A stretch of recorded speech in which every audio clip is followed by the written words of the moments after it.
Everyone, स्वागत है आप सभी का आपके अपने यूट्यूब चैनल शिक्षा डिजिटल में। तो आज हम पढ़ेंगे समास के बारे में। समास का अर्थ होता है संक्षेप और इसका विलोम होता है व्यास या विस्तृत। समास दो शब्द से मिलकर बना है, सम धनास। सम का अर्थ होता है समान, आस का अर्थ होता है रखना। अर्थ क्या होता है इसका? दो या दो से अधिक शब्दों के मेल से जो बनते हैं शब्द उसे समास कहते हैं। इसमें पदों की प्रधानता और समास 6 प्रकार के होते हैं पद और अर्थ के आधार पर। तो अव्ययी भाव समास, तत्पुरुष समास, कर्मधारय समास, द्विगु समास, द्वंद्व समास और बहुब्रीहि समास। तो पहला समास है अव्ययी भाव समास। अव्ययी भाव समास किसे कहते हैं? जिसमें देखो पहला है पहला पद प्रधान हो, दूसरा पहला पद अव्यय हो और तीसरा यह समास जैसे किससे बना हो तो किस उपसर्ग से शुरू होता है। तो प्रति, यथा, आ, प्र, बे, नी, अनु, अति, भर, अभि, ला, ना। इससे हम पहचानेंगे जैसे प्रतिदिन, प्रत्येक, बेमिसाल, यथाशक्ति, निसंदेह, भूभेट, आजीवन, प्रशिक्षण, लावारिस, लापता, दिनों-दिन, नापाक। और पुनरुक्त शब्द क्या है? जैसे दिनों दिन, हाथों हाथ, सरासर, एकाएक, बातों बात। पूर्वक, पर्यंत, अनुसार, अर्थ, भर। ये अगर पीछे लगा होगा तो भी जैसे कि विनय पूर्वक, जीवन पर्यंत, कथनानुसार, सेवात, हितात और दिन भर, जिसे अव्ययी भाव समास कहते हैं। दूसरा क्या है? तत्पुरुष समास। तो तत्पुरुष समास में क्या होता है? दूसरा पद प्रधान होता है और पहला पद क्या होता है? गौड़ होता है। दोनों शब्दों के बीच कोई कारक चिन्ह या विभक्ति होगी जिससे पहचानेंगे। जैसे राजपूत, राजपूत, चिड़ी, मार। राजपूत मतलब राजा को मार, राजा का पुत्र। चिड़ी मार, चिड़िया को मारने वाला। मुंह तोड़, धनहीन, रोगग्रस्त, रोग से ग्रस्त, रोग मुक्त, रोग से मुक्त। परीक्षा भय, परीक्षा का भय। रसोई घर, रसोई का घर। विद्यालय, विद्यालय, पूजा घर, पूजा का घर। तो इसमें कारक चिन्ह बीच में आई है, इससे हम पहचानेंगे। पथ भ्रष्ट, अकाल पीड़ित, जैसे इसमें कारक क्या होता है? जैसे कर्ता ने, कर्म को, करण से, के द्वारा, संप्रदान के लिए, अपादान से अलग होना, संबंध का, की के, अधिकरण में, पर, संबोधन हे हरे।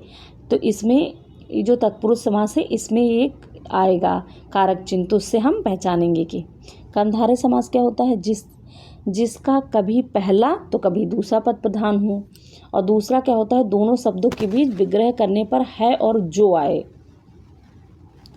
इसमें क्या है? विशेषण, विशेष, उपमेय और उपमान के समान, जैसा या जैसी। जैसे क्या है? परमेश्वर, नीली गाय, परम है जो ईश्वर, नीली गाय, नीली है जो गाय, वीर बालक, नवयुवक, प्रधानाचार्य, नववधू। ऐसे जैसे चंद्रमुख, चंद्रमा के समान मुख, मृग नयन, मृग के समान नयन, चरण कमल, कमल के समान चरण। ऐसे अब आएगा द्विगु समास। चौथा क्या है? द्विगु समास से समूहवाची या संख्यावाची समास भी कहते हैं, जिसका पहला पद संख्यावाची हो। जैसे दोपहर, दोपहर का समूह, चौराहा, 4 राहें, त्रिवेणी, 3 नदियाँ, पंचपात्रों का समूह, अठन्नी, 8 आनों का समूह, सप्ताह, 7 दिन, शताब्दी, 100 वर्ष, सत्सई, 700, अष्टाध्यायी, 8 अध्याय, त्रिदेव, 3 देव। पांचवा क्या है? द्वंद्व समास। जोड़ा या युग्म, इसमें एक डैश जो योजक चिन्ह का हो वो आएगा बीच में, तो उससे हम पहचानेंगे। तो जोड़ा युग्म तत्व, प्राणी या वस्तु, जैसे जिसके दोनों पद प्रधान हो, दोनों शब्दों के बीच योजक चिन्ह लगा हो, और अथवा आदि, जैसे माता पिता, सुख दुख। और इसका अर्थ क्या होगा? और जैसे पाप और पुण्य, देश विदेश, चींटी हाथी, धनुष बाण, देव असुर, देवासुर, दिवारात, कृष्णार्जुन, गौरी शंकर, शिवहरि, हरिहर, राधे कृष्ण, धर्माधर्म, सत्यासत्य, सुरासुर, एकाएक, जलवायु, आग पानी। अब क्या पढ़ेंगे?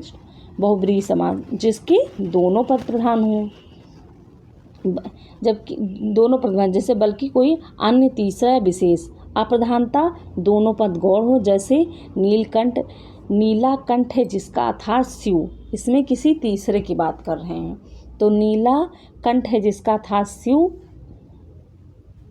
पीतांबर पीला है अंबर जिसका अर्थात कृष्ण या विष्णु, चक्र बाण या चक्रधर किसको कहा गया, विष्णु को, दशानन रावण, गंगाधर चंद्रशेखर चंद्रभाल किसको कहा गया, शंकर को, चतुरानन विष्णु, चतुर्भुज ब्रह्म को कहा जाता है, पार्थ सारथी कृष्ण, गरुड़ध्वज विष्णु, कमल नयन राजविलोचन विष्णु, जयपुर जयसिंह का किला द्वारकाधीश कृष्ण को, पतझड़ बसंत ऋतु पंकज कमल, गुरुद्वारा सिखों का पूजा स्थल।